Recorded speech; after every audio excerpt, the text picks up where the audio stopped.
the colors of the new iPhone 17 series coming up in just a couple of months. It's actually much closer than you might think. And this one's a strange one because it's actually sort of it's not a rumor, it's confirmation. If Macworld, which has the scoop, is to be believed, they claim to have got hold of internal Apple documents that actually details the precise Pantone colors that are going to be used in the upcoming iPhone 17 lineup. And that's quite a score on their behalf, because usually it's like you see renders and stuff that come out of case makers or the supply chain. Yeah. Last year, everybody knew that desert titanium was going to be like this sort of. The rumors were suggesting it was going to be like a bronze color, and that was just completely Right. wrong. It ended up being barely Yeah. gold. But these are like solid Pantone references. The precise numbers. Yeah, I've never seen this before. I mean, we had the rumor the week previously was based on the lenses, wasn't it? The little lens modules, and so they were colored, and you could. So this actually confirms that previous leak, but it was difficult to sort of imagine what the thing was going to look like without having these precise color references. But anyway, now it's all spelled out. And it's actually, like a bigger range of colors than Apple's offered previously, mainly because they now have this new iPhone Air model. So there are colors for the base level iPhone 17, the iPhone 17 Pros, and then the iPhone 17 Air. And the colors for the iPhone 17 Air, according to Macworld, are going to be lighter colors, which are supposed to emphasize the lightness of the air. And these will be, where is it? Black, white, light blue, and light gold. Light gold. So this confirms that the image that we saw last week on the show, black and white, but then just like barely blue, barely gold on the 17 Well, Air. this is because it's made out of titanium, isn't it? The frame for the iPhone 17 Air, because it's so thin, is going to be made out of titanium. This is related to another rumor, which was just recently, that the iPhone 17 Pros, instead of using the titanium that the current 16 Pros use, they're actually going to switch it back to aluminum. So they'll have an aluminum frame instead of a titanium frame like the current lineup does. And this, of course, is like, why would they do that? It's aluminum being a little less premium than titanium. But I think it has a lot to do with the colors. I think the colors this year, like you said, people were expecting a bronze phone, something that was kind of attractive. Instead, they got this awful desert titanium, which is kind of like, I think it left a lot of people disappointed. The titanium's a lovely material, but you can't. It's not easy to color. It's not easy to tint, which is, and I think this is the reason why Apple's reverted to aluminum with the 17 Pros, because it's easier to get more vibrant colors. And the colors there are supposed to be black, white, gray, dark blue, and orange. Orange, right? Bright orange. Yeah. As soon as I heard the orange rumor, my mind went straight to Lewis, and it's like, finally, Lewis can have like an iPhone Pro with like a really gaudy, vulgar color. This is what he's been wanting all these years, and now he can have a bright orange phone. Well, it's not gaudy, is it? If you look at it, it's actually kind of a it's a muted orange. It's not a really bright orange. I guess, but my mind first of all went to the international orange on the Apple Watch Ultra, but it's not really that. It's not international orange, is it? No, it's not as bright as that. No, not at all. It's a kind of a muted color. But Apple's long felt that the pop colors are reserved for the standard products, the base level of products, and the Pro line has always been in more muted colors. It makes it a little more sophisticated, a little more. It's not poppy. It's not bright. It's not colorful. They're muted colors.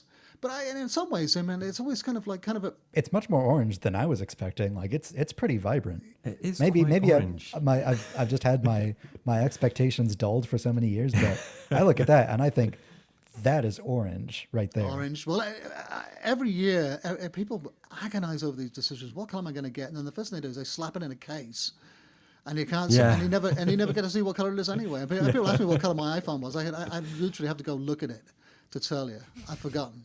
And on the standard iPhone 17, our colors are going to be black, white, steel gray. So I guess they're introducing a new neutral gray on that one. Green, purple, and light blue. So sadly, they're losing the pink, which I understand was a pretty popular color. but I mean, purple's pretty good too. Is it a bit weird that they're calling it steel grey when it's aluminum? Yeah. Yeah, good point. Even to the point of actually problematic, because then People think you're that- calling it something which it explicitly isn't and you used to make. There's something there in the room which doesn't track through, because I just feel like Apple's legal beagles would be all over that. The marketing names are usually like the last thing to leak, so I don't know if I would. That like steel gray might just be the name of the Pantone reference color that they're going for, Okay, and maybe yeah. not like what Apple's going to call it. But It also makes me think of Zoolander. Wasn't Yeah, it like yeah. steel blue was Steel blue. was Zoolander's? Yeah. Oh, you can do steel blue. Incredible. A lot of people are saying, well, you know, they've been selling us on titanium for so many years on the Pro phones. Why are they going back to aluminum? I think the benefits of titanium were kind of overstated in the first place. Aluminum is lighter than titanium, and I think stronger, which is why even on the titanium phones, they're only titanium around the outside and they're aluminum on the inside to get that some of that lightness and strength back. So I think it'll be an upgrade, really, because of all the phones, the Pro Max and the Pro are the ones that really need to be lighter. I think that it'd be interesting Cupertino's spin on that, because, I mean, you're absolutely right. But then Cupertino told us titanium was better. So I'm really looking forward to how their PR team walks that claim back now. It's harder to manufacture.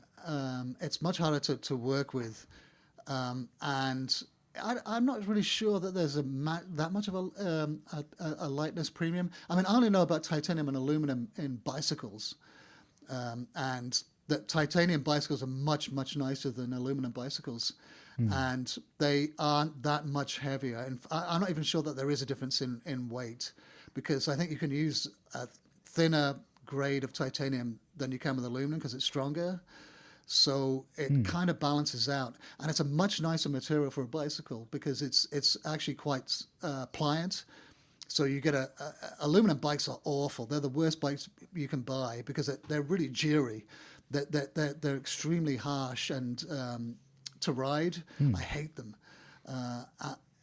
But titanium bicycles are wonderful, beautiful, metal to ride on. It's actually quite it's supple enough to absorb a lot of the road chatter and the vibrations.